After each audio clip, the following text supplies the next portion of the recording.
Hola chicos, ¿cómo están? ¿Todo bien? Bueno, esta es una clase extra, ¿sí? Yo les había comentado la vez pasada, cuando estuvimos hablando de los temas de coeficiente de atenuación lineal, ¿sí? De Lambert-Beer, cómo eso me daba después las unidades de Hounsfield y la escala de grises, ¿sí? Que tenía ganas de hacerles un videito extra explicándoles algunos detalles más puntillosos del lado de la física más que nada y algunas cosas de matemática. Viendo que me dejaron algunas dudas justamente sobre esto en el Classroom, la verdad que tardé un poquito más porque prioricé hacerles un video un poquito más extenso y más prolijo de lo que tenía pensado originalmente, que la verdad que les había grabado un video de 20 minutos donde estaba filmándome con el cuaderno, haciéndolo directamente de esa manera. Pero de esta manera yo me quedo más tranquila de que tienen la información más prolija, más que nada para que puedan tener este refuerzo y entender cuáles son los fundamentos necesarios para la formación de la imagen cuando hablamos de tomografía. Bien chicos, y para entender todo esto tenemos que saber que arrancamos parados de un concepto fundamental y básico de la radiología y la física de las radiaciones. Estamos hablando de la forma en que las radiaciones interaccionan con la materia.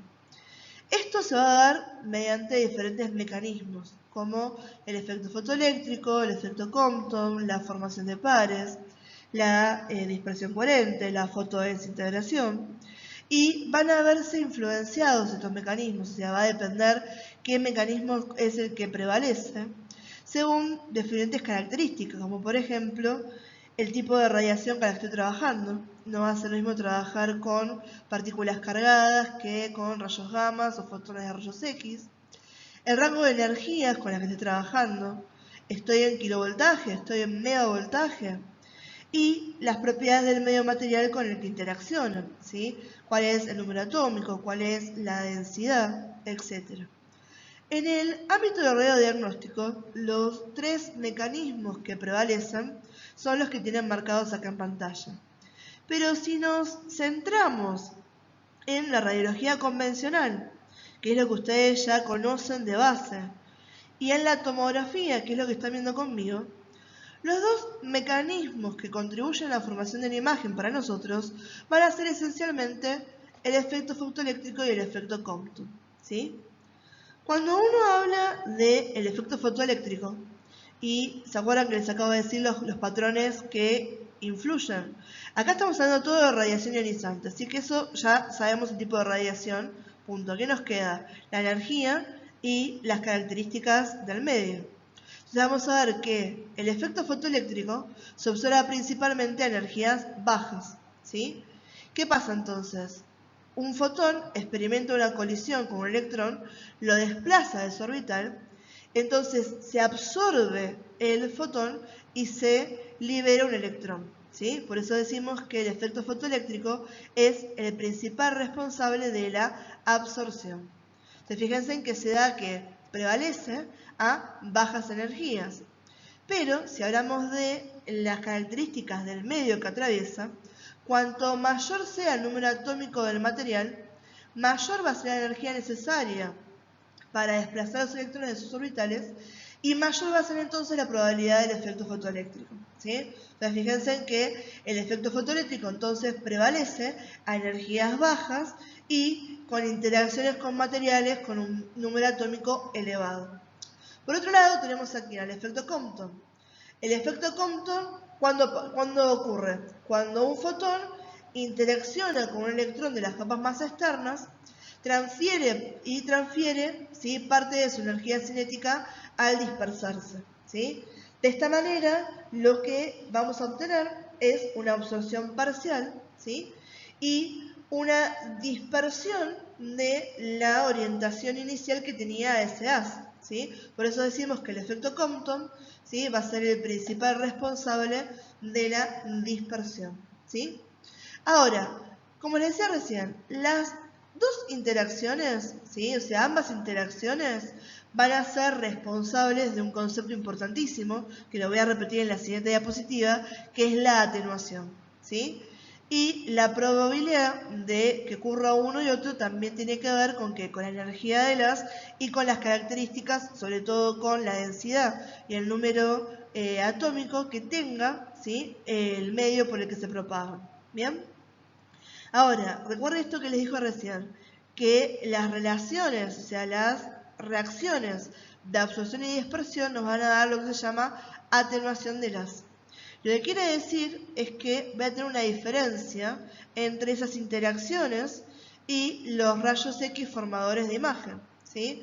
Por lo cual, para poder obtener una imagen radiográfica, vamos a hablar de lo siguiente, que surge de la diferencia entre los rayos X absorbidos por la interacción fotoeléctrica y los rayos X que atraviesan el cuerpo como rayos X formadores de imágenes. Bien, o sea, aquellos que realmente llegaron al detector. Los fotones que fueron dispersados por el efecto Compton pueden o no llegar al detector, ¿sí? Pero cuando llegan no me ayudan a formar la imagen, en realidad son los que terminan generándome ruido o molestias, ¿bien? Entonces, de acá surge un concepto que es importantísimo, que es el de atenuación. Vamos a verlo en profundidad en la siguiente diapo. Acabamos de ver entonces que en el proceso de interacción de el haz de rayos X con la materia, con el tejido, ¿sí?, se van a dar reacciones de absorción y dispersión. Y que todo el acúmulo de esas interacciones nos va a dar un concepto importantísimo para nosotros y el cual vamos a repetir un montón de veces, que es el de atenuación. ¿Qué quiere decir esto? Que yo voy a tener un haz incidente que es diferente a las que impactan el detector. ¿Y diferente de qué manera? Es menor. ¿Por qué? Porque el término de atenuación se define como desaparición o disminución de la intensidad de un haz a través de procesos de absorción y dispersión. O sea que cuando yo tengo estas interacciones, ¿sí?, baja la energía, baja la interacción y baja la cantidad o el número de fotones que llegan al receptor de imagen, ¿sí? Vamos a poner esto en un ejemplo concreto para que se entiendan. Ahí me tienen la diapositiva y les estoy saludando porque vengo a que me puedan hacer un estudio de, por ejemplo, una tomografía de abdomen, ¿sí? Entonces, si uno quiere programar, por ejemplo, el kilovoltaje para un abdomen es de 120, ¿sí?, kilovoltios. Entonces, ¿qué pasa? Ustedes programan eso en la consola, ¿bien?, y tienen un haz incidente de 120 kiloelectronvoltios, ¿bien? ¿Qué pasa ahora con eso? Ese haz incidente, ¿bien?, interacciona ahora ¿con quién? Con todos los tejidos que estén acá, conmigo, ¿sí? Y en esas interacciones, ¿qué va a pasar? Va a haber absorción y va a haber dispersión. ¿Cómo le llamamos al acúmulo de absorción y dispersión? Atenuación, ¿sí? Entonces, cuando interacciona este haz incidente con mis tejidos, se produce un proceso de atenuación. Por lo cual, cuando yo observo el haz transmitido, que es el que va a llegar a los detectores, vemos que ese haz transmitido es menor al incidente, ¿sí? Ustedes no saben ahí cuántos kiloelectronvoltios llegaron, pero definitivamente no son 120, ¿sí? Ven la relación con el tamaño de una flecha y la otra, ¿sí? Ahora, cuando uno específicamente está hablando de los rayos X, vamos a ver que esta atenuación que se sucede en los tejidos se va a dar de forma exponencial, ¿sí? Ahí lo tenemos representado por este gráfico que está acá. ¿Por qué se da de forma exponencial?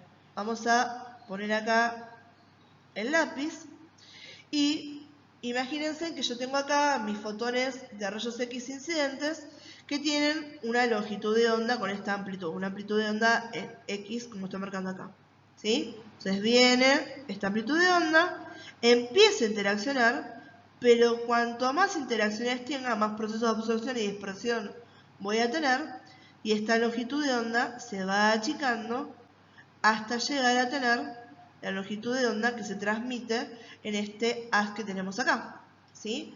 Entonces, esa función exponencial que está marcada acá y que les marqué ahí, ¿sí?, la podemos ver en una función, ¿sí? Fíjense en acá que lo que tenemos es ahí. Tenemos acá una función que me está relacionando ¿qué cosa? Me está relacionando la intensidad con la distancia, ¿sí? Porque la distancia es un factor importante. Cuanto más me alejo, más chances tengo, o cuanto más diámetros tenga, más interacciones voy a tener y más atenuación voy a tener, ¿sí? Entonces fíjense en que la intensidad inicial, que se marca acá como I sub 0, y la intensidad transmitida, que es la que llega al receptor, que está marcada como IT, ¿sí? Veo un decremento exponencial de una en la otra, ¿sí? Ven que no es lineal, sino que hay cierta curva de esto, ¿sí? Esto lo podemos ver también con un ejemplo más fácil. Entonces, por un lado acá tenemos la consigna. Me dice tengo 1000 de rayos X o de radiación que va a estar incidiendo sobre un abdomen que tiene un grosor o un espesor de 25 centímetros, ¿sí? Entonces, ¿cómo se traslada eso al dibujo para que lo podamos ver y entender? Por un lado tenemos el tubo, ¿sí? Este va a ser el que me está generando esos 1000 de rayos X. Tenemos acá el detector, que va a ser el que reciba la señal una vez que este haz haya atravesado los 25 centímetros del paciente. Y esto obviamente es el paciente. Si ya chusmean lo que están viendo acá, se pueden dar cuenta que se cumple esto que venimos hablando de la atenuación y que se da de forma exponencial. Si miran acá, esto es más grande que esto, ¿sí? Pero no es que yo ni bien llegue acá, ya directamente tengo este resultado, sino que hay, bien, una pérdida exponencial del tamaño de este haz que estamos viendo acá. Ahora, las interacciones, como venimos viendo, dependen del medio en el que se propagan y de las propias características de la radiación que estamos utilizando, básicamente, ¿sí?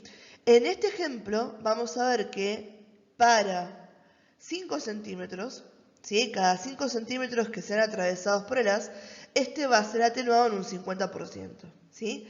Esto va a ser así en todo el trayecto, o sea, cada 5 centímetros que yo atraviese, en forma lineal, como estamos viendo, ¿sí? Se van a atenuar o van a quedar reducidos, ¿sí? Su intensidad, su número, en un 50%, ¿sí? Esa es la condición para este ejemplo. Bien, hay algunos ejemplos donde no se cumpla esto. Intenté, y además yo se los armé de esta manera para que lo vean, y esto lo pueden encontrar directamente en el bullón, este ejemplo, ¿sí? Entonces, vamos a ponerlo de forma concreta. Arrancamos con ¿cuánto? Con 1000. Entonces, ¿qué quiere decir que se atenuó en un 50% los primeros 5 centímetros?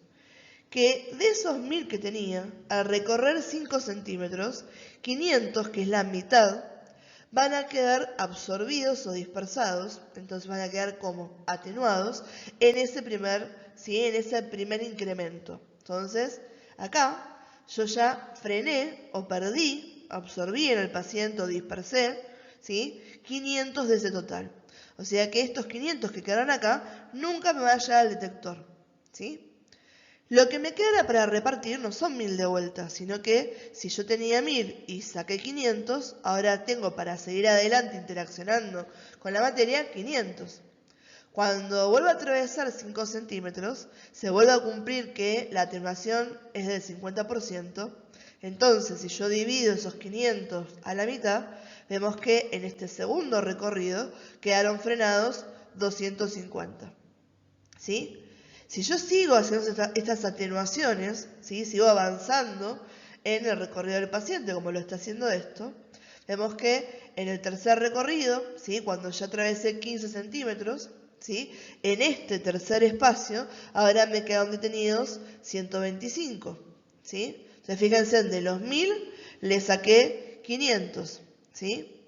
Ahora le vuelvo a sacar esos 500, 250. ¿Sí? Y a los 250 ahora le saco 125 más.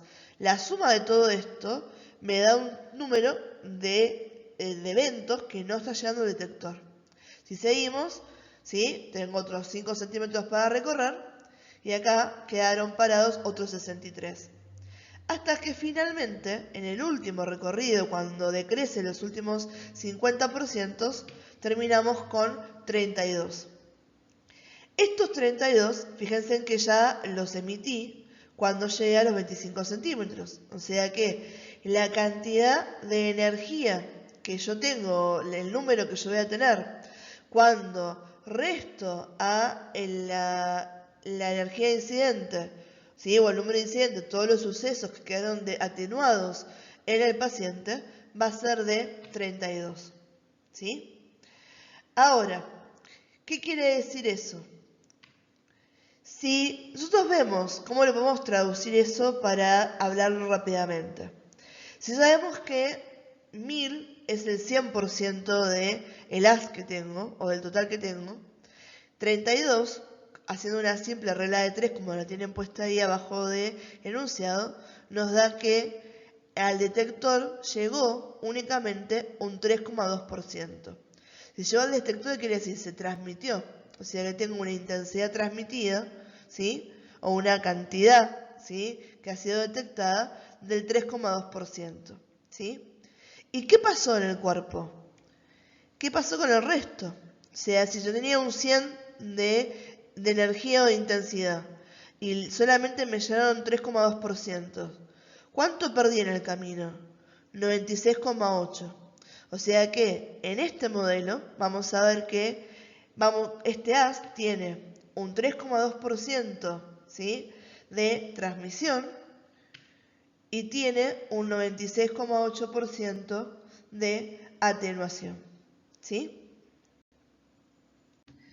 Hay una fórmula que es la fórmula de transmitancia, que si alguno de ustedes cursó química o vieron en un momento espectrofotometría, quizás les suena junto con absorbancia y demás, porque son conceptos que surgieron de la química básicamente, pero que los utilizamos hoy en día ampliamente en la física también, ¿sí?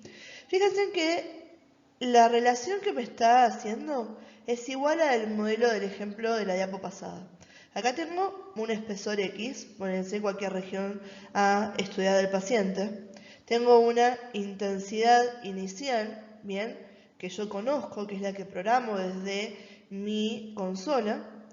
Y tengo una intensidad transmitida, que es la que detectan, ¿sí? Va a la redundancia los detectores, y que sabemos que siempre se lleva esto a que la intensidad transmitida va a ser menor a la intensidad inicial, ¿sí? Esto va a tener siempre un valor entre 0 y 1, ¿sí? Generalmente va a ser menor a 1, bien, en la mayoría de los casos. Ahora, ¿cómo podemos, ¿sí? calcular la transmitancia? Simplemente va a ser el cociente entre la intensidad transmitida y la intensidad inicial, ¿sí? O sea, dividimos el número, bien, que nos da de intensidad transmitida sobre el número o el dato que tenemos de intensidad inicial. Si esto lo aplicamos al ejercicio que hicimos recién, podemos ver entonces que nuestra intensidad transmitida, o sea, ello que se transmitió, que llegó, ¿sí? al detector, era de 32. Y que nuestra, ¿sí? intensidad inicial con la que arrancábamos desde el tubo era de 1000. Si hacemos el cociente de 32 sobre 1000, nos da un resultado de 0,032. Dice, pero ¿no nos dijiste en la diapo pasado que era el 32%? Sí, porque está hablando en porcentaje. Acá no tengo porcentaje. Si lo quisiera convertir, simplemente que hago multiplico por 100. ¿Sí? Fíjense que no les miento. Me dio este resultado, me da 3,2%, exactamente lo mismo que hicimos en la diapo pasada. ¿Sí? Y si quisiera saber cuánto de ese haz se absorbió, hacemos lo mismo que hicimos recién. Al 100% le resto 3,2 y nos va a dar que un 96,8% del haz inicial fue absorbido por el paciente. Ahora, ¿qué pasa con esta expresión matemática de la transmitancia? Nos queda súper corta para nosotros, sobre todo en tomografía. Porque nosotros conocemos que diferentes tejidos tienen diferentes capacidades de atenuación, ¿sí? Porque van a presentar diferentes espesores, diferentes densidades, diferente número atómico, ¿bien? Por lo tanto, ¿sí? No nos podemos calcular, no es así tan fácil, ¿sí? Tengo que buscar una forma que tome en consideración esto y que además me tome en consideración este factor de reducción exponencial que va a tener la atenuación, ¿sí? Fíjense esto de las diferentes capacidades de atenuación, cómo lo pueden ver reflejado en la imagen de acá a la derecha. Esto que están viendo acá es la imagen de un fantoma. Un fantoma es un elemento de calibración, específicamente en tomografía, ¿sí? O sea, todos los equipos de radiología tienen diferentes fantomas. Este es uno específico de tomo, donde van a ver que tienen diferentes densidades que están conocidas, ¿sí? O sea, yo sé que esto es aire y sé cuánto es que me tiene que medir, sé que esto es teflón, ¿sí? Sé que esto es acrílico, ¿sí? Sé que esto es poliestireno, ¿bien? Y ya ya tiene el manual del fantoma, las unidades Humphrey, los números TC, que después vamos a ver, que me tiene que dar el equipo. Entonces, cuando yo lo irradio y recibo la información en la computadora y después lo comparo con lo que tengo en el manual, si no van igual, quiere decir que algo está mal en la calibración interna del equipo, ¿sí? Ahora, paréntesis eso, ¿no es cierto? Mucho más adelante lo vamos a ver en detalle. Fíjense en acá la diferencia que tienen en las densidades de diferentes materiales, ¿sí? Fíjense en acá el agua, ¿sí? Bien, y fíjense en acá este material, ¿sí? ¿Ven la diferencia? Que se ve blanco, ¿bien? Que nosotros en radiología convencional le decimos radiopaco y en tomografía le decimos hiperdenso, atenuó un montonazo la radiación. La misma radiación para todo esto, ¿sí? Sin embargo, acá el aire, que se ve negro, radiolúcido, radiología convencional, hipodenso para tomografía, esto atenuó muy poquito, ¿sí? Entonces, en un mismo tejido, ¿sí? Fíjense que yo tengo que poder incorporar las diferentes propiedades que tienen estos dos materiales y cómo ellos responden a la radiación. ¿Quién viene entonces? ¿Nos quedamos así y no tenemos forma de calcularlo?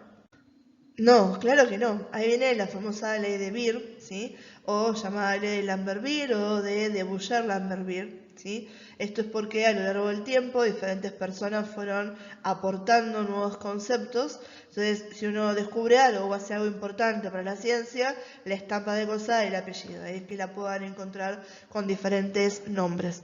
Para los amigos es la ley de la cerveza, la ley de Beer, ¿sí? Vamos a ver entonces cómo se relaciona esta ley y qué me agrega al concepto este de transmitancia con el que veníamos trabajando. Entonces, arrancamos acá con un gráfico que tiene elementos con los que ya venimos trabajando, ¿sí? Fíjense, antes de desesperar, ¿sí? De identificar cuáles son esos elementos. Este que tenemos acá, I sub 0, era la intensidad inicial.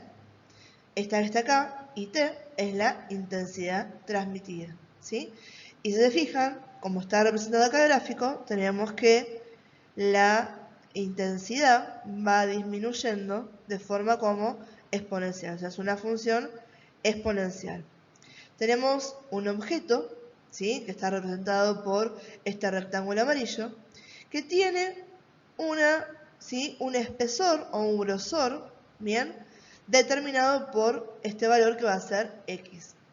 Y acá se agrega algo que es importante, que es esto que estamos viendo acá, que esta es la letra que se llama mu y representa matemáticamente a lo que se llama coeficiente de atenuación lineal. Este coeficiente de atenuación lineal, que básicamente me está diciendo qué capacidad tienen los materiales de atenuar a los rayos X, va a ser propio de cada material, ¿sí? O sea que el mu del agua, el mu de la grasa y el mu del músculo van a ser diferentes, ¿sí? Y les hablo de aire, grasa, músculo para estar ubicados en el cuerpo humano, pero si ustedes comparan el mu del plomo y el aluminio, van a ser diferentes, ¿sí? Cada uno de los elementos tiene un coeficiente de atenuación lineal propio, ¿sí? Ahora, la forma en que se relacionan estos elementos que tenemos acá, ¿sí? Va a ser la famosa ley de Beer. Una de las cosas principales, antes de que yo les vaya explicando cada una en particular los elementos que tenemos acá, es cuando uno escribe una expresión matemática, entender qué es lo que estamos escribiendo, ¿sí? Si no son letras, números y símbolos que no tenemos idea de qué significan. Y eso es una de las principales, de principales cosas que terminan confundiendo y no dando ganas de seguir estudiando estas cosas porque es como me están hablando en chino básico y uno no entiende nada, ¿sí? ¿Qué pasa entonces? Vamos a poner nombre y apellido a cada uno de estos elementos. IT, que es la intensidad del haz transmitido, ¿sí? Y sub 0, ¿sí? Esta es la intensidad del haz incidente. Y esto que tenemos acá a continuación, ¿sí? Es un exponencial, ¿bien? Que me está hablando de una función matemática, ¿sí? Es un exponente.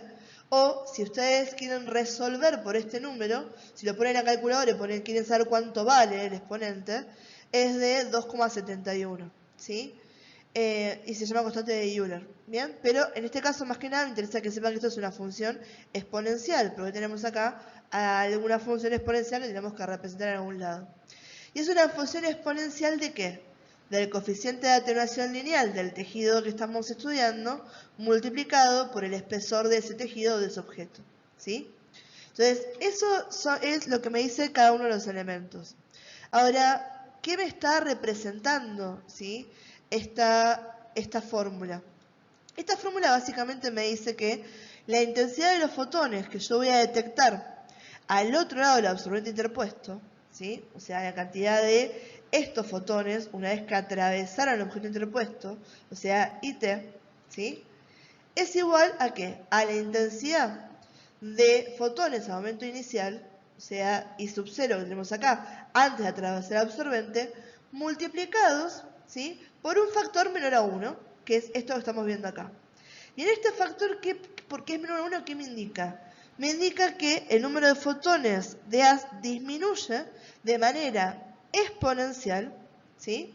En forma dependiente de ¿qué cosa? Del espesor atravesado y de un factor μ que depende particularmente del material absorbente con el que estemos trabajando, ¿sí? Eso es lo que me está diciendo la ley de Beer, ¿sí? Esta es una de las formas que tenemos para expresarla. En algunos casos pueden ver que la pueden ver de esta manera. Pueden ver n igual a n o sub 0, ¿sí? N sub 0, ¿sí? Multiplicado por exponencial de el coeficiente de atenuación lineal multiplicado por el espesor del objeto, ¿sí? Lo único que me cambia acá es que en vez de tener incidencias, n es que me representa el número de fotones, ¿sí? Entonces me dice que, de vuelta, el número de fotones transmitidos es igual al número de fotones incidentes multiplicados por un factor exponencial que va a ser menor a 1, que está condicionado por el espesor del objeto, ¿sí? Y la constante, el coeficiente de atenuación lineal propio del tejido que estemos trabajando. ¿Bien? Ahora, el concepto de coeficiente de atenuación lineal, ¿sí? Ya lo habíamos visto en clase, igual que lo de la ley de Beer y demás, pero volvamos a repasarlo para entender qué es lo que me aporta y por qué es necesario conocerlo o incorporarlo en estas fórmulas, ¿sí? Todos sabemos que cuando hablamos de los fotones, ¿sí? No es certero que cuántos sean atenuados siempre. Uno habla de que de una probabilidad, ¿sí? De atenuación por unidad de longitud, o sea, cuánto está relacionado en lo que atraviesan, ¿sí? La distancia que atraviesan y las probabilidades que tienen de ser atenuados o ser dispersados. Eso va a ser representado por esta letra que es μ. El coeficiente de atenuación lineal o μ, ¿sí? Si uno quiere la definición textual del libro, me dice que es la proporción de los rayos X atenuados en una línea desde el tubo a través del paciente y hacia el detector, ¿sí? Entonces, todo lo que quedó atenuado acá en el paciente, ¿sí? Está representado por μ, ¿sí? Lo que es interesante con esto es de qué depende este factor μ, que es un poquito de lo que venimos hablando hace un rato. Básicamente va a depender de dos cosas. Por un lado, del objeto que estamos estudiando o del tejido, ¿sí? Porque, dijimos hace un rato, tienen diferentes densidades, diferentes espesores, diferente Z. Y también va a depender de la radiación. Conveniendo que estamos hablando siempre de radiación ionizante en este caso, lo más importante de la radiación que va a ser para nosotros la energía. ¿Bien? ¿Y cómo es que estas propiedades del tejido y la radiación influyen en mi coeficiente de atenuación lineal. Vamos a ver que la densidad, el espesor y el número atómico z son directamente proporcionales al valor de μ. ¿Qué quiere decir? A mayor densidad, mayor μ. ¿Sí? Porque tengo más posibilidades de interaccionar con la materia. A mayor espesor, mayor μ, porque tengo más tiempo, ¿sí? más camino por recorrer. ¿Sí? Entonces, el factor de atenuación, coeficiente de atenuación lineal va a ser mayor. Y cuando uno habla del Z, número atómico, o sea, la cantidad de protones que tiene, cuanto más protones y neutrones tenga, ¿sí? El átomo que estamos hablando y el objeto que estamos hablando tenga un Z más alto, ¿sí? Más chance tienen los fotones de interaccionar con esos átomos. Por lo tanto, más chances de atenuarlo. ¿Sí? Entonces, la densidad, el espesor y el Z son directamente proporcionales al valor de μ. Cuanto más altos sean esos valores, más altos va a ser, más salta va a ser o más capaz va a ser mi tejido de atenuar a la radiación. Y cuando hablamos de la radiación, lo más importante es la energía. La energía, al contrario de lo que vimos recién, es inversamente proporcional al valor de μ. ¿Qué quiere decir? A mayor energía, ¿sí?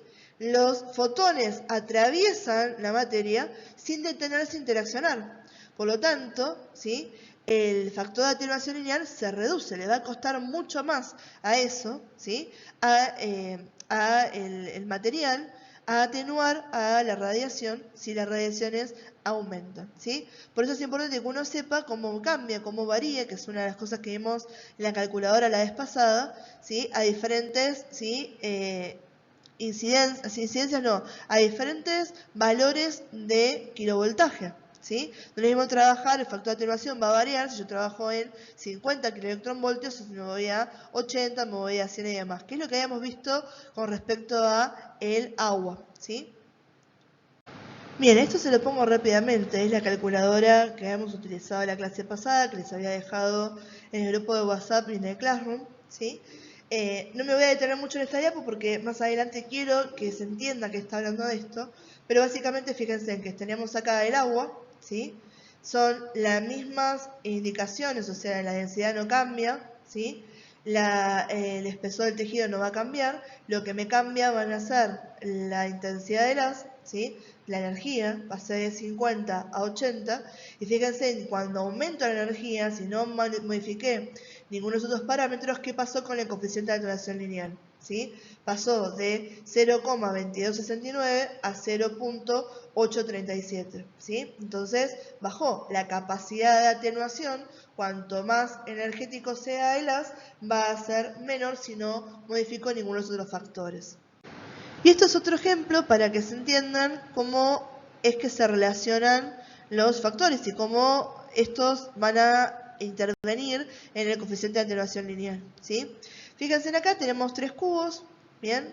Uno azul y 2 rosas. Esto me está representando que este es un material diferente a estos dos. ¿Sí? Imagínense que esto sea aire y esto sea hueso.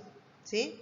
Las unidades, chicos, de densidad no le den bolillas, están puestas ahí simplemente para que vean que esto es una densidad menor a esta, ¿sí? No es que esta es la densidad del aire y esta es la densidad del hueso, ¿sí? Simplemente es a modo de ilustración, ¿sí?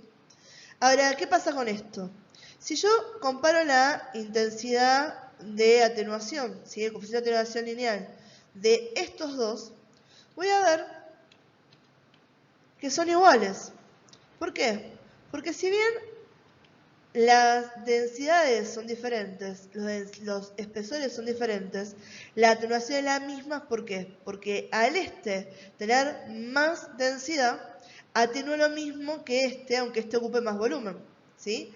Y al tener más volumen, ocupar más espacio, tener más grosor, atenúa lo mismo que es más pequeño pero es más denso. ¿Sí? Entonces fíjense en cómo lo podemos relacionar uno con el otro. Ahora, si comparamos estos dos, que tienen la misma densidad, pero que tienen diferentes espesores, cuando vemos la intensidad, vamos a ver que el coeficiente de atenuación lineal no es igual. En el coeficiente de atenuación lineal es mayor que que está acá. Fíjense en que la atenuación inicial es más grande que esta, atenúa un montón. y este prácticamente no atenuó, ¿sí? O es casi lo mismo. ¿Qué pasa con esto? Acá tenemos la misma densidad, pero ¿qué cambió? El espesor. Por lo tanto, tenemos una diferencia de atenuación. Por eso es súper importante conocer el espesor, conocer la densidad y conocer cuál es el número atómico de los materiales con los que estamos trabajando, los tejidos con los que estamos trabajando, ¿sí? Generalmente cuando lo llevemos a la práctica, vamos a hablar más que nada de la densidad y el grosor, ¿sí? Bien, y antes de seguir les hago un paréntesis más con otra fórmula, ¿sí?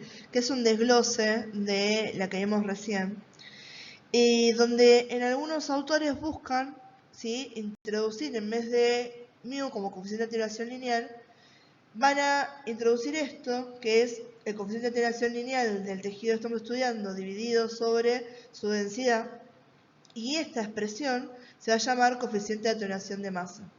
Lo que le agrega esto, ¿sí? Esto está multiplicado por la densidad y por el espesor del objeto, ¿sí? El resto es exactamente igual.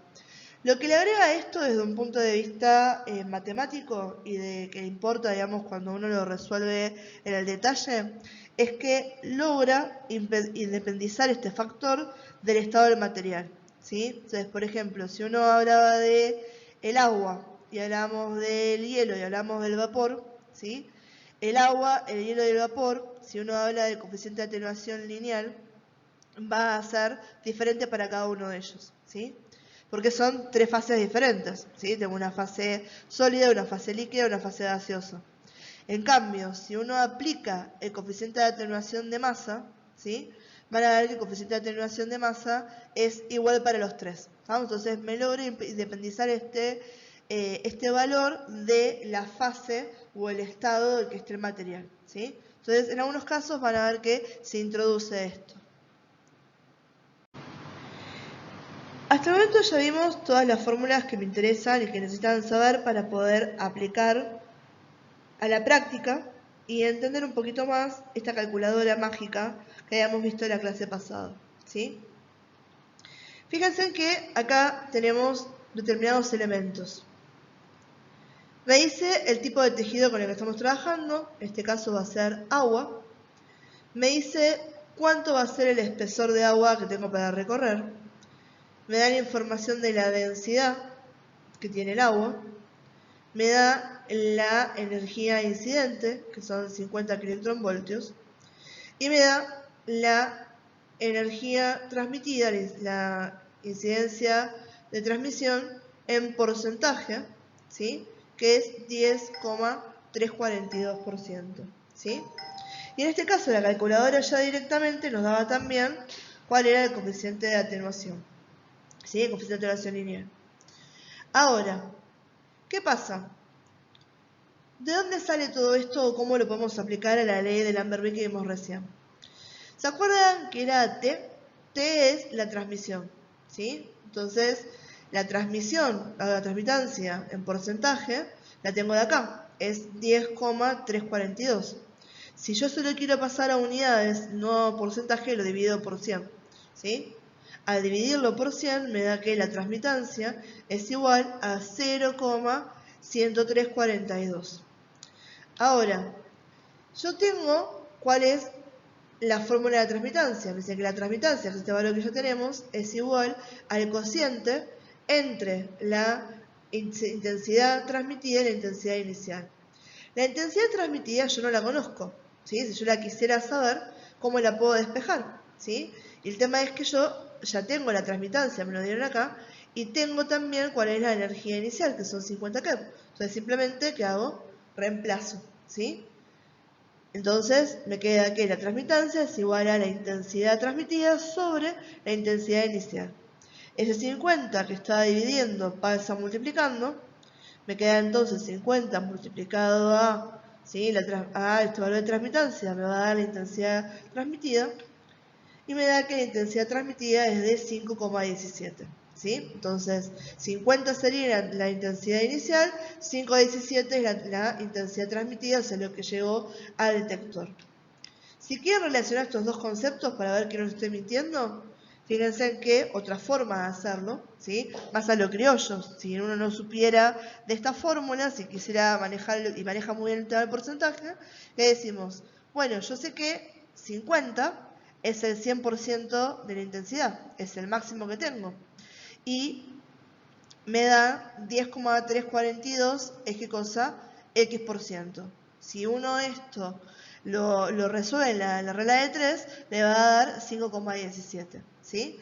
Y otra forma, acá como le mostré yo, dice, bueno, si 50 es el 100%, 5,17 ¿cuánto es? Y me da 10,342. O sea que está bien, hemos confirmado que tenemos los datos como corresponde, ¿sí? Ahora imagínense que yo estoy aburrida, ¿sí? Y les digo, les paso esto y les digo, che, les doy todos estos datos, pero no les doy cuál es el coeficiente de atenuación lineal. Les digo, quiero que lo despejen ustedes. ¿Cómo hacen? Lo primero y lo más importante va a ser organizarse. De vuelta, cuando uno habla de matemática, habla de física, tenemos ecuaciones, tenemos números, la prolijidad y entender bien cuáles son los datos que manejamos es lo más importante. Entonces, primero y principal que hacemos, separamos cuáles son los datos. ¿Qué tipo de tejido tenemos? ¿Cuál es la intensidad inicial? ¿Cuál es la intensidad transmitida? ¿Cuál es la densidad del agua? ¿Sí? Que son todos los datos que puedo sacar de lo que acabamos de hacer recién y de lo que tenía originalmente la calculadora. ¿Bien? Entonces, ahora que tengo eso, podemos pasar a resolverlo. ¿Sí? Entonces, ahí ya les puse cuál es el resultado, que nos tiene que dar 0,2269, ¿sí? Pero yo no sé, ¿bien? Acuérdense que vamos manejando como es una incógnita. ¿Qué hacemos?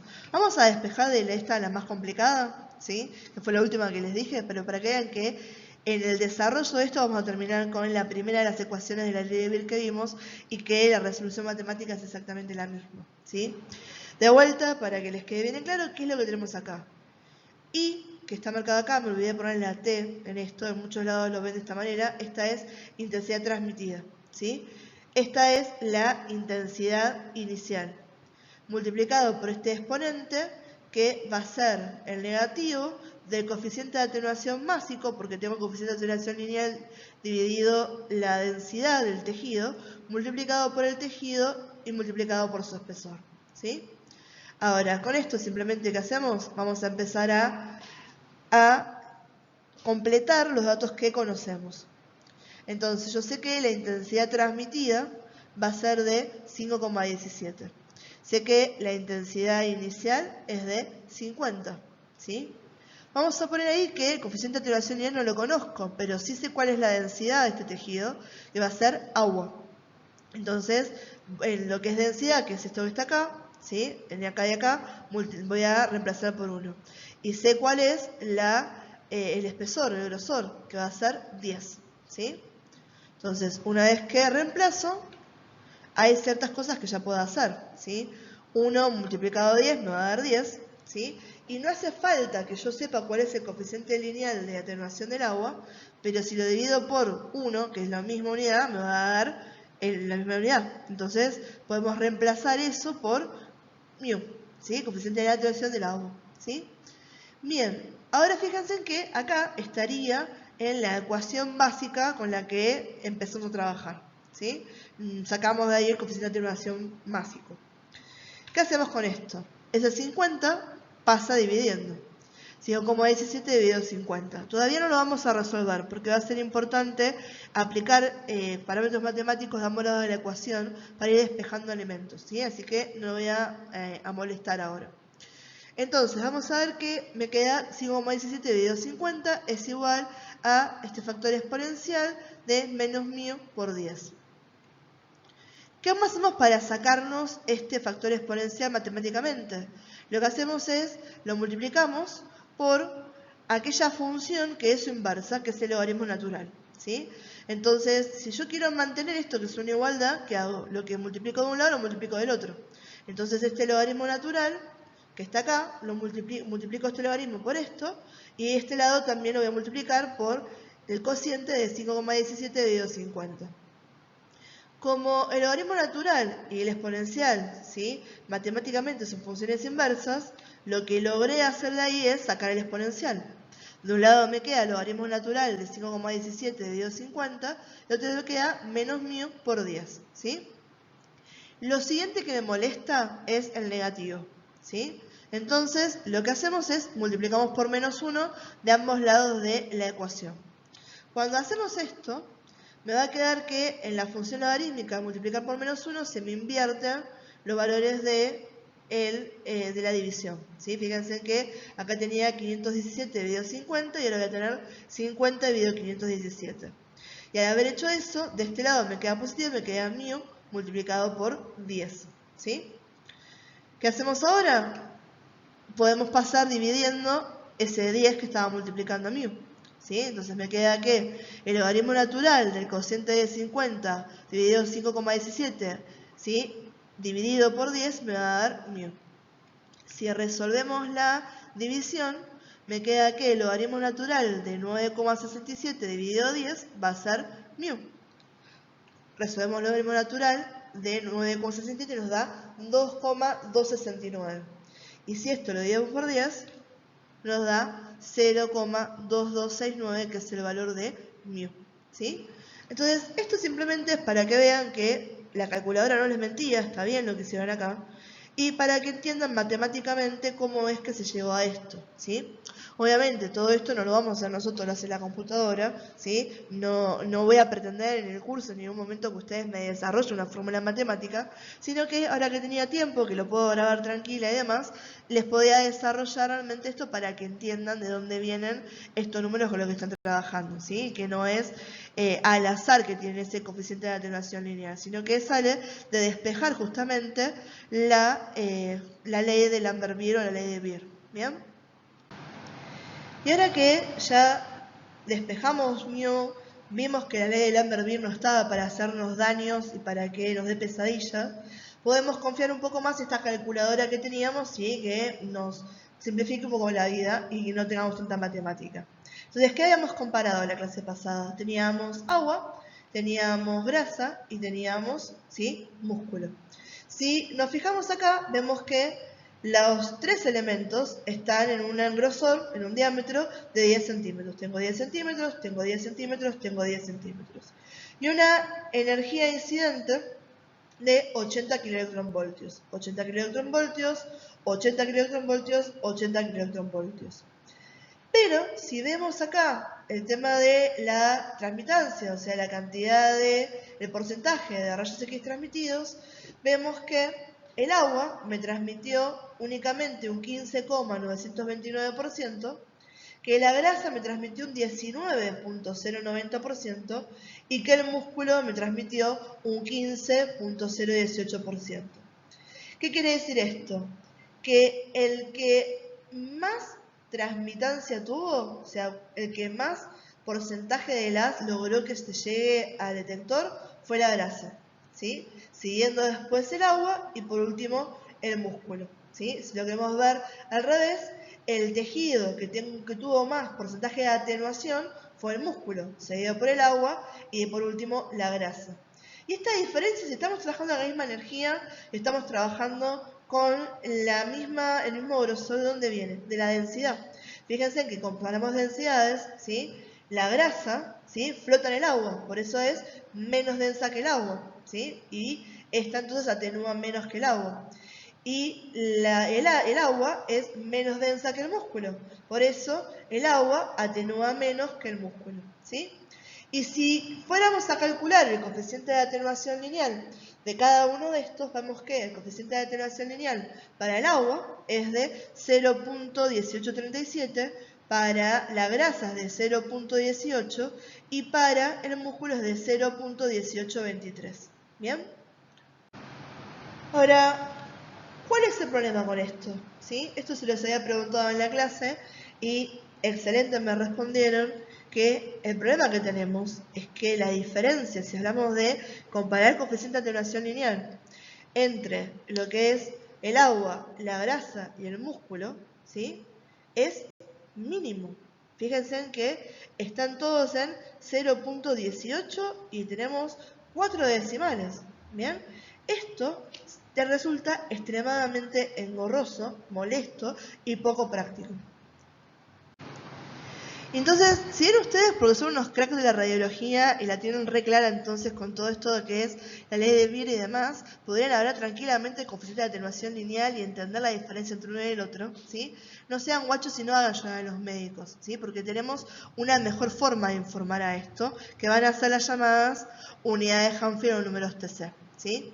¿Por qué? Porque, ¿y de dónde vienen los médicos con todo esto? Es que ese coeficiente de atenuación lineal que estuvimos viendo del material es lo que utilizamos en la formación de la imagen, ¿sí?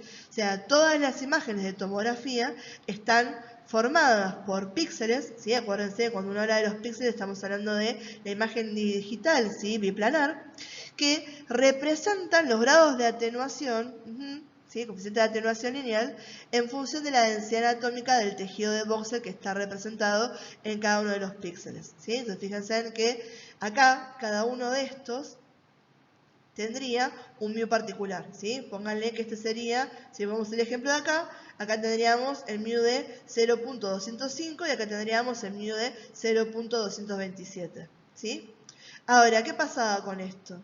Como estos valores, ¿sí?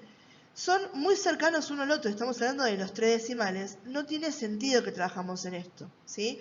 Las diferencias son mínimas, ¿sí? Entonces, tiene que haber una forma mejor de trabajar con esto. Y esa forma mejor de trabajar la puso, ¿sí? en escena Hanfield, ¿sí? Por eso se puede llamar unidad de Hanfield en honor a quien logró resolver este problema, o también lo pueden conocer como números TC. Entonces teníamos un problema, ¿no es cierto? Con los números de atenuación, solamente como estábamos, no era lógico y no puede ser representativo la forma en que los vemos en la imagen, ¿sí? Y además hay otros problemas, como por ejemplo el fenómeno de endurecimiento del rayo, ¿sí? ¿Qué pasa? Había un incremento gradual en la energía efectiva de los espectros policromáticos a medida que iban penetrando más profundamente el material, ¿sí? ¿Esto por qué pasa? Porque los fotones de baja energía son fácilmente atenuados y esto hace que en el mismo tejido, a una profundidad mayor, tenga un mayor coeficiente de atenuación, ¿sí? Por eso, un objeto que tiene el mismo material, en el centro aparece más oscuro, ¿sí? O sea, va a presentar menor coeficiente de atenuación, y va a estar más claro en la periferia, donde tiene el mayor coeficiente de atenuación, porque es donde frenó a estos electrones de baja energía, ¿sí? Entonces ahí se me pasó el mouse y lo puse en escena porque lo quiero mucho, ¿sí? Ahí está Hounsfield y él es el que dijo, bueno, che, ¿cómo podemos arreglar esto? ¿Sí? Entonces, él que hizo, pensó y dijo, ¿de qué están hechos las mayorías de los tejidos del cuerpo? Y sabemos que somos básicamente agua, ¿sí? Aproximadamente en una etapa adulta, casi un 60% de nosotros vamos a ser agua. Entonces, desde entrada, Humphreys, ¿qué hizo? En su primer prototipo, él lo que propuso era agarrar una cubeta, una caja llena de aguas, ¿sí? Y hacía pasar el haz con la misma intensidad con la que tendría para el paciente y medía cuál era el coeficiente de atenuación únicamente del agua, ¿sí? ¿Qué hacía? Lo repetía para el tejido, ¿bien? O para el paciente. Volvía a pasar el mismo haz y veía el coeficiente de atenuación donde ahora había agua, ¿sí? Y donde también tengo ahora los tejidos. Y finalmente lo que terminaba haciendo era medir el coeficiente de atenuación resultante, ¿sí? Y compararlo entre ellos dos, ¿sí? O sea, medía el coeficiente de atenuación del agua sola y el coeficiente de atenuación del agua y los tejidos y los iba a comparar entre ellos, ¿sí? Entonces, al final de eso terminan calculando un mu equivalente a la diferencia entre ambas medidas y como la escala estaba muy chiquita, aplicaba un factor de corrección matemático K, ¿sí? Donde multiplicaba el resultado por 1000 para ir a una escala mucho más grande y salir de donde, de esos 3 decimales con los que veníamos trabajando, ¿bien? O 4 decimales con los que veníamos trabajando, ¿sí? Entonces, al final de todo esto, ¿con qué terminamos? Terminamos con una fórmula que es la siguiente, ¿sí? Me dice que las unidades de Hanfield van a ser iguales a el coeficiente de atenuación del tejido menos el coeficiente de atenuación del agua sobre el coeficiente de atenuación del agua multiplicado por un factor de corrección de 1000, ¿sí? Esto es lo que nos termina dando los famosos números Hanfield o números TC. ¿Y por qué lo queremos entonces a Hanfield en esta casa? Porque logró que estemos todos más tranquilos trabajando, ¿sí? Con números enteros, más fácil de entender, y donde la relación entre uno y otro es significativa. Cuando uno tomaba los valores de coeficiente de atenuación lineal y queríamos comparar la diferencia entre uno y otro, era de un 0,5%, lo cual no es realmente representativo para armar una matriz de imagen donde yo tengo que ver una escala de grises y que eso después lo puede interpretar otra persona, ¿sí? Entonces realmente, ¿qué es lo que logran hacer los números? O sea, ¿qué es lo que impone la escala de Hanfield, estos números TC? Una normalización con respecto a la atenuación del agua y esta corrección para intervalos más coherentes, ¿sí? Donde yo no tengo fracciones, no tengo decimales, sino que trabajamos con números enteros, ¿bien? Que esto es lo que realmente utilizamos en la clínica. Vamos a la aplicación práctica. Yo les dije desde el principio, cuando arrancamos las clases, que una de las cosas que me interesa a mí es que cada uno de los conceptos que estemos viendo estén fundamentados. Y con esto de los números TC o la escala de números Hanfield, muchas veces lo que nos pasa es que cuando uno lo dice o lo quiere explicar rápidamente o lo vemos en el libro directamente, decimos que son aquellos números que se encuentran en una escala del menos 1000 al más 1000, donde el 0, ¿sí?, va a ser el valor del agua, menos 1000 es el valor del aire y más 1000 es el valor del hueso cortical o del metal. Ahora, esa explicación no me dice de dónde salieron estos números. Parece como que un día Hanfield se levantó y dijo, bueno, vamos de 1000 a menos 1000 y ya fue, y quedamos en esto y ya está. Sin embargo, desde lo que venimos trabajando, desde el concepto de entender bien las relaciones de la radiación con la materia, de el coeficiente de atenuación lineal, ¿sí?, de la fórmula o la ley de Lambert-Beer, ¿sí?, de cómo Hanfield logró hacer este arreglo, esta corrección a la fórmula con la que venimos trabajando para tener algo más coherente. De todo eso nacen estos números TC o estos valores de la escala que estamos viendo, ¿sí? Entonces, si lo aplicamos a lo que vimos recién, fíjense que realmente podemos entender y justificar de dónde vienen estos números. Si yo agarro y quiero saber cuál es la unidad de Hanfield que puedo utilizar para el agua, agarramos el coeficiente de atenuación del agua, se lo restamos al coeficiente de atenuación del agua y lo dividimos con el coeficiente de atenuación del agua, y esto multiplicado por ese factor de corrección que era de más 1000, ¿sí? Ahora, si yo no me interesa acá saber que el coeficiente de atenuación lineal para el agua es de 0,1837, ¿sí? Yo sé que cualquier cosa, si yo resto dos cosas que son iguales, me va a dar 0. Y cualquier número que yo divida o multiplica por 0, me va a dar 0. De ahí fíjense que entonces tiene lógica y no está equivocado, donde vemos que las unidades de Hanfield que uno aplica a el agua va a ser 0 y es el centro de esta escala del menos 1000 a más 1000. Siendo esto, si queremos hacer lo mismo para verificar de dónde salieron las unidades de Hanfield que se aplican al aire, podemos resolver la ecuación. Decimos que las unidades de Hanfield van a ser igual al coeficiente de atenuación lineal del aire menos el coeficiente de atenuación lineal del agua dividido el coeficiente de atenuación lineal del agua multiplicado por el factor de corrección de 1000, ¿sí? Cuando hablamos de cuál es el coeficiente de atenuación lineal del aire, vamos a estar trabajando con 0. En realidad no sería específicamente 0, 0, porque eso es lo que estaría en el vacío, y no trabajamos en el vacío. Tenemos gases disueltos en el aire, o sea, hay otras cosas. Pero a modo de la aplicación teórica se utiliza 0 como el valor del coeficiente de atenuación lineal, ¿sí? Entonces, aplicamos estos valores y el valor de 0,1837, que es el coeficiente de atenuación lineal del agua, ¿sí?, vamos a aplicarlo en nuestra ecuación y ahora lo despejamos. Si yo resto 0 a menos 0,1837, me da menos 0,1837. Si yo esto lo divido por 0,1837, me va a dar menos 1. Y si yo menos 1 lo multiplico por 1000, termino con menos 1000, que son las unidades de Hanfield que utilizamos en la escala para indicar los valores de atenuación o de intensidad correspondientes al aire. Y por último, podemos hacer exactamente lo mismo, pero en este caso aplicado a lo que es el hueso cortical, ¿sí? Entonces decimos que coeficiente de atenuación lineal del hueso menos el coeficiente de atenuación lineal del agua sobre el coeficiente de atenuación lineal del agua multiplicado por 1000 van a ser las unidades de Humphrey correspondientes al hueso cortical, ¿sí? Si reemplazamos a lo que conocemos, el coeficiente de atenuación lineal del hueso cortical es de 0,3674, ¿sí? Realizando la sustracción de acá, ¿sí? Nos va a quedar 0,1837. Por lo tanto, cuando uno divide 0,1837 sobre 0,1837, nos va a dar el valor de 1. Si 1 lo multiplicamos por 1000, terminamos con este valor de 1000 positivo o más 1000, que se corresponde al hueso cortical. Algo que es importante que tengan en cuenta con esto es que estamos hablando de hueso cortical, ¿sí?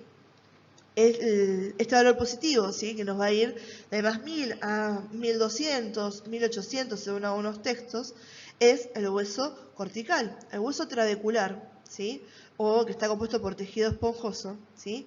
Ese, en la escala, se corresponde a valores de unidad de Humphrey mucho más bajos, ¿sí? 300, 700, siempre positivo, ¿bien? Porque va a ser obviamente mucho más denso que el agua. Pero, ¿sí? No llegan a 1000, por eso uno en una tomografía, por ejemplo, podemos distinguir bien cuando atravesamos las vértebras, por ejemplo, la cortical de la trabecular cuando uno estudia el cuerpo vertebral, ¿sí? ¿Y qué pasa con los metales? Porque yo les dije hace un rato que los metales van a estar también en el índice de más 1000. Cuando hablamos de los metales, incluso van a superar ampliamente este extremo de más 1000, ¿sí? Hay algunos metales que son los que se utilizan en forma común en lo que es la clínica médica, ¿sí? O algunos que los utilizamos en las técnicas radiológicas que son de intervención mínimamente invasiva, ¿sí? Entonces, ahí que tenemos el acero, tenemos el titanio, ¿sí? Y podemos utilizarlos ¿para qué? Para hacer coils de embolización, cuando el paciente tiene, por ejemplo, una malformación anteriovenosa y tiene un aneurisma, ¿sí? Ponemos stents cuando el paciente tiene alguna estenosis en algún vaso, suturamos quirúrgicamente, ¿bien? O puede ser cualquier otro objeto metálico que necesitamos tener en el cuerpo del paciente para tener un imperativo clínico de mejoría de su salud, ¿sí? Vamos a ver que los valores de atenuación de estos materiales están muy por arriba del más 1000. Estamos hablando más o menos más 2500, más 4000, ¿sí? Por eso es que nos generan tantos artefactos en la imagen. Y después incluso otros metales que son más raros, pero a veces los pueden encontrar que se utilizan, como el oro o el platino, ¿sí? Estos que tienen coeficientes de atenuación extremadamente elevados, porque el Z de ellos es sumamente elevado, ¿sí? El número atómico es muy elevado, van a tener o presentar unidades de Humphrey por arriba de los 15000, ¿sí? Y para todo esto, bien, como está arriba del más 1000, que es el extremo de la escala del blanco, ¿qué tenemos? Un blanco brillante, ¿sí? Yo no voy a poder distinguir, a no ser que tenga la capacidad de ampliar la escala en la computadora, entre el de 2500 y el 4000. Los voy a ver todos blancos, porque están fuera de este patrón si yo me quedo de los menos 1000 a los más 1000, ¿sí? Esto más que nada para que entiendan bien, porque el día de mañana pueden ver que las unidades de Humphrey que ustedes miden en un hueso, ¿sí? No son más 1000. Dicen, che, pero ¿cómo? No lo veo igual, o cuando lo comparo con el metal hay una diferencia en la atenuación. Y tiene que ver con esto. Si ese más 1000 es el hueso cortical, ¿sí? Y los metales, como les comenté, en la mayoría de los casos superan las intensidades o las unidades de Humphrey de los más 1000. Y si bien en lo que nos queda no vamos a poder escapar de matemáticas, ¿sí? Es un poco más divertido porque es fácil de entenderlo y podemos ver cómo todo esto que estuvimos trabajando en esta hora más o menos de la clase, lo podemos ver en la formación de la imagen desde uno de los conceptos más simples para esto, ¿sí? Sin hablar después de todo el tema de la retroproyección filtrada, los métodos iterativos, etcétera, matemáticos y filtros, que eso después los vamos a ver más adelante, ¿sí? Lo más básico que tenemos, ¿sí? Como que, ¿cuál es aquel conocimiento que no nos van a poder sacar de encima después de que terminemos de ver todo este video? que cada vez que yo tomo una sección anatómica del paciente, lo divido esa información en ¿qué? En voxels, ¿sí? El que tenemos acá, pregunta, a ver si se acuerdan, como figura ahí, ¿es isotrópico o es anisotrópico? Y dependiendo de lo que me contesten, ¿sí? Correspondería a un equipo nuevo o un equipo viejo, ¿sí? Se lo dejo para que me lo conteste después, a ver si me dieron bolilla y no se me quedaron dormidos ahí después de todo esto que estuve hablando. Entonces lo que sabemos es que la reconstrucción de las imágenes que tomamos del paciente, el equipo las va a transmitir estos paquetes de información que son los voxels, ¿sí? Que tienen 3 dimensiones. Cuando yo quiero ver la información del voxel en la pantalla, lo que tengo es un píxel. Entonces, el voxel que va a tener la información del coeficiente lineal de atenuación o del coeficiente de atenuación de los tejidos que han sido atravesados por el haz, ¿sí? En esa línea, ¿bien? Que impactó desde el tubo hacia el detector. Esa información se traduce en una tonalidad de gris que luego forma parte del píxel en la matriz que representa la imagen reconstruida en el ordenador. ¿Bien? Ahora, ¿cómo es que pasa todo esto? Bien, chicos, ¿y qué tenemos acá? Acá tenemos representado como si fuera un paciente, pero en vez de tener una matriz enorme de 512 por 512 o de 1024 y 1024 y estar haciendo esto ahora en el ejemplo con más de 256.000 voxeles, ¿sí? Tenemos solamente 4. Estos 4 van a tener acá diferentes números que se corresponden a las unidades Hanfield de cada uno de ellos o al coeficiente de atenuación. Como le quieran decir, es lo mismo, en este caso es indistinto, ¿sí? Acá lo que me está marcando sería el recorrido de la dona del gantry. ¿Y qué pasa? Vamos a ver cómo puede el equipo reconocer que cada uno de estos voxels tiene estos números en particular, que este es un 1, que este es un 3, este es un 7 y este es un 9. En realidad yo les puse esto para poder hacer las cuentas, pero partimos de que el equipo no sabe esta distribución. Pero va a poder lograr hacerlo. Al final vamos a ver cómo llega realmente a estos números. ¿Bien? ¿Qué pasa? Vamos a tener un haz incidente, ¿sí? El primero de las incidencias que vamos a hacer. O sea, vamos a hacer 4 incidencias, el principal, y 3 rotaciones que nos van a dar, ¿sí?, información sobre esto. Cuando el haz atraviesa linealmente esto, llega acá al detector. Entonces, ¿el detector qué hace? ¿Qué recibe? La información del coeficiente de atenuación de ambos voxeles, ¿sí? Entonces, lo que me llega acá es 1 más 7, 8. ¿Sí? No me sabe distinguir que este es 1 y este es 7. Él mide la atenuación de todo esto y termina siendo como 8. ¿Sí? Cuando pasa el de este lado, tengo 3 y 9 y acá que llega 12.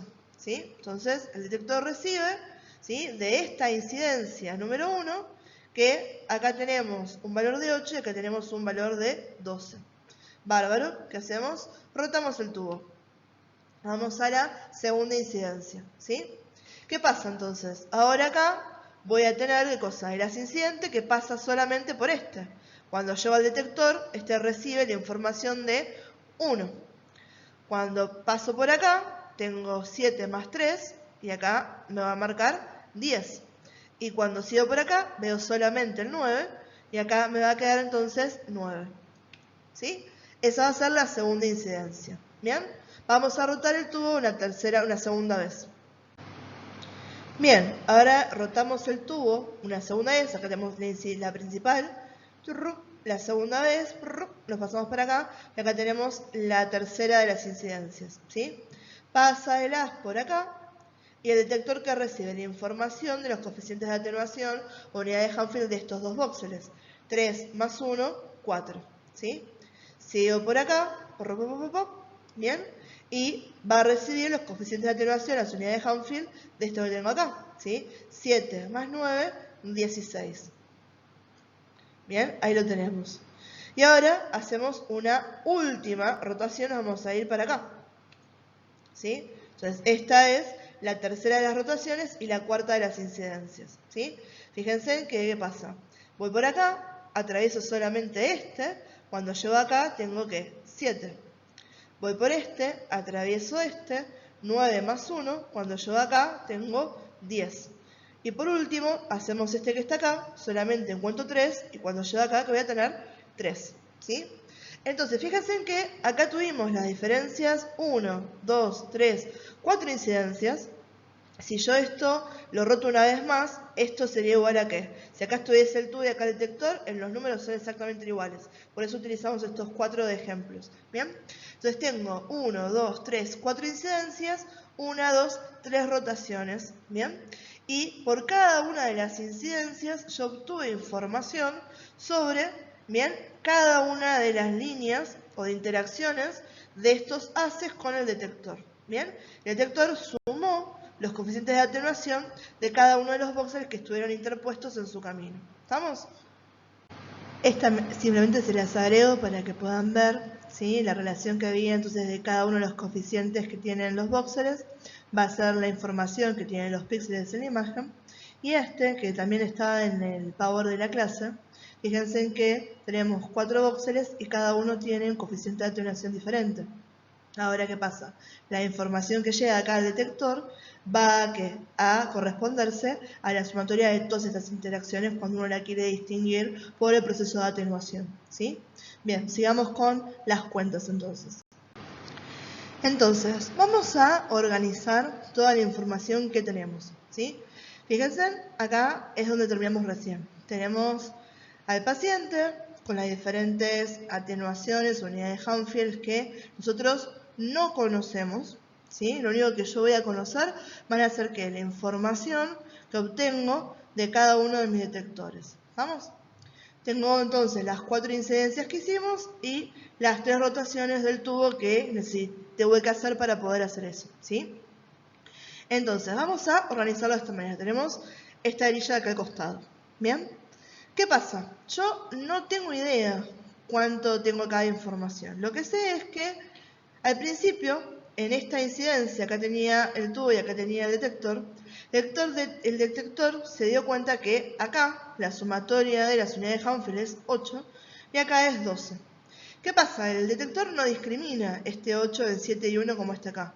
Él que dice, todos estos voxels en este haz que están acá, la información que me dio es que el coeficiente de atenuación es 8. ¿Sí? Entonces, ¿qué hace? Lo distribuye a lo largo del haz. Bien, lo mismo con este que me dio 12. Entonces queda que, bueno, este fue 8, este fue 12. Y arranca con esto. Esta es la primera primera información que tiene el equipo. ¿Estamos? Entonces dice, bueno, empiezo a armar mi grilla. Listo, me muevo para acá. Y ahora voy a ver que lo que recibo es, me voy a mover de esta manera, por acá y por acá. Y voy a recibir información de que en esta línea se le suma a esta información que tenía el número 1, que a estos dos se le suma el 10 y que a este se le suma el 9. ¿Estamos? Entonces, esto es lo que hace el equipo. Entonces, una vez que tengo que sumarle, le suma esta nueva información a esta red de datos que había logrado, ¿sí? Entonces, 8 más 1 me queda 9, ¿sí? 12 más 10 me queda 22, 8 más 10 me va a quedar 18 y 12 más 9 me va a quedar acá 21, ¿bien? Entonces, 9, 22, 18, 21. Ahora esta es la información que tiene el equipo sobre las atenuaciones que hay en cada uno de estos boxes. ¿Bien? ¿Qué pasa? ¿Me quedo acá? No. ¿Qué hice? Volví a rotar el tubo y ya tengo una tercera incidencia. ¿Sí? Entonces, el equipo ahora dice, bueno, de este lado le tengo que sumarle cosas 4 a cada uno de estos boxes. ¿Bien? Y de este lado le voy a sumarle cosa 16. Entonces, tiene marcado acá 4 para este lado y 16 para este lado. Entonces, 4 más 22 es 26. 4 más 9 va a ser 13. 16 más 21 va a ser 37.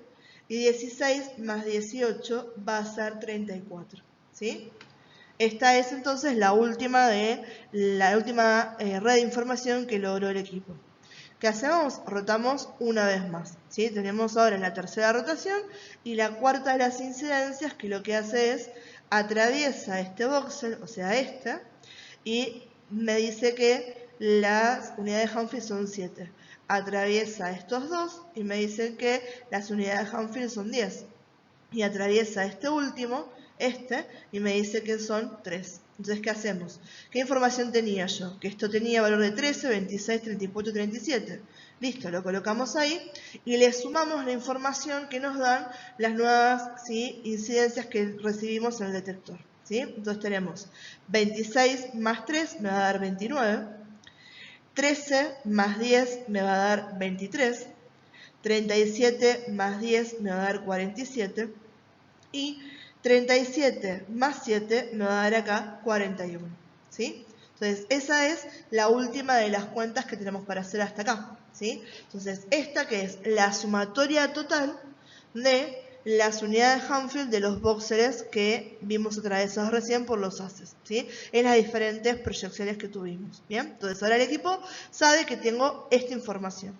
Ahora, hay algo raro, ¿no es cierto? Dije que el equipo va a lograr llegar a conocer estos números. Y si se fijan acá, estoy bastante lejos, ¿bien? Por acá tengo 23 y acá tengo 1, acá tengo 29 y acá tengo 3, acá tengo 41 y acá hay 7, y acá tengo 47 y acá tengo 9, ¿sí? Entonces, no desesperen que esto sigue y esta ya es la última parte y con eso vamos a ver cómo realmente logra el equipo darse cuenta cuáles son esas unidades Hanfield.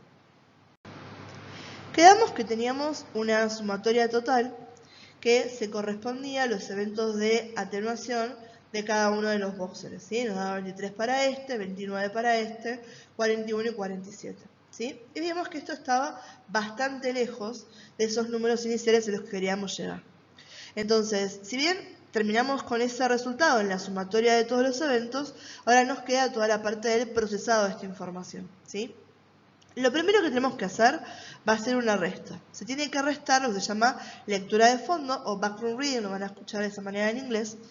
Y esa es la sumatoria total de la lectura de los boxers en cualquier dirección. Ustedes se fijan esto y miran acá la ruedita, que es lo que acabamos de hacer recién. Cada una de la información que yo tengo en los detectores me va a sumar 20. 8 más 12 es 20. 1 más 9 es 10, más 10 es 20. 4 más 16 es 20, 7 más 3 es 10 y 10 son 20. ¿Por qué cada uno de estos me da 20? Porque si se fijan acá, 1 más 3 más 7 más 9 da 20. Son los números que tengo, ¿sí? Entonces, ¿qué pasa? Le molesta eso. El equipo sabe que en cada vez volví a leer y obtuve una información que se repite. Que esto, si yo lo dejo, me genera ruido, una intensidad que no es la que se corresponde. Entonces, lo primero que hace es identifica cuál es ese background reading y lo que hace es lo resta a esa sumatoria total que tenemos, a cada uno de los boxers, ¿sí? Entonces me hace 23 menos 20, 29 menos 20, 41 menos 20, 47 menos 20 y ese es el resultado que tenemos en el siguiente, ¿sí?, en la siguiente imagen, ¿sí? Nos queda 3, 9, 21 y 27. Esto es bastante parecido, se va acercando a lo que queremos hacer, pero no es igualmente la exposición final, ¿sí? Para lograr esto, tenemos que hacer ahora una segunda, ¿sí?, una segunda corrección, ¿bien?, o procesamiento en realidad, que va a ser dividir por la cantidad de rotaciones del tubo, ¿sí? ¿Cuántas veces roté? ¿Cuántas interacciones hice para obtener esta información? En este caso hicimos la incidente, ¿sí? Esto no es una rotación, acá arranqué e hice una incidencia, ¿sí?, acá una rotación en realidad, una segunda rotación y una tercera rotación. Entonces tuve 1, 2, 3 rotaciones. ¿Qué hacemos entonces?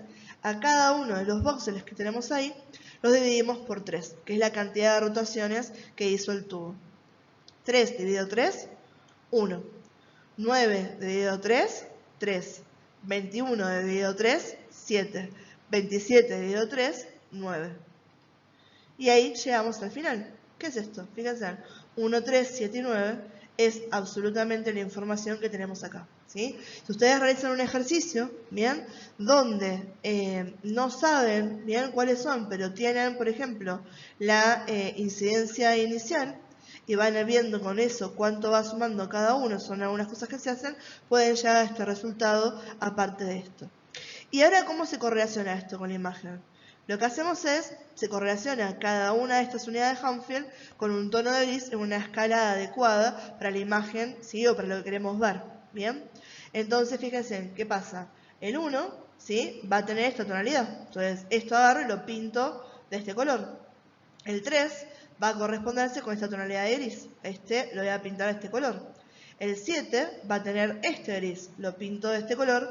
Y el 9 va a tener este gris y lo pinto de este color. Entonces, cuando terminamos, vemos una imagen que me representa gráficamente en tonalidades de gris las diferentes unidades Hanfield de cada voxel en particular. Si esto lo hacemos exponencialmente para cada uno de los voxeles del paciente, ¿sí?, finalmente lo representamos en la matriz con los píxeles, lo que tenemos es la imagen en tomografía. Y eso fue todo, ¿sí? Espero que se haya entendido, que les haya servido este material extra para no quedarse con esas dudas o esas incertidumbres sobre lo que habíamos visto la vez pasada. Como siempre, cualquier cosa que necesiten, saben que me pueden escribir, ya sea por el Classroom, por el grupo de WhatsApp o por el mail de la institución. Así que bueno, chicos, espero que les sirva, que descansen también, porque ya nos vemos el jueves y seguimos con todo lo que es el concepto de ventana, ¿sí?, de nivel, bien de amplitud, ¿sí?, ventaneo, y después todo lo que tiene que ver con el equipamiento, ¿sí? Así que bueno, chicos, les mando un beso, nos estamos viendo a la brevedad.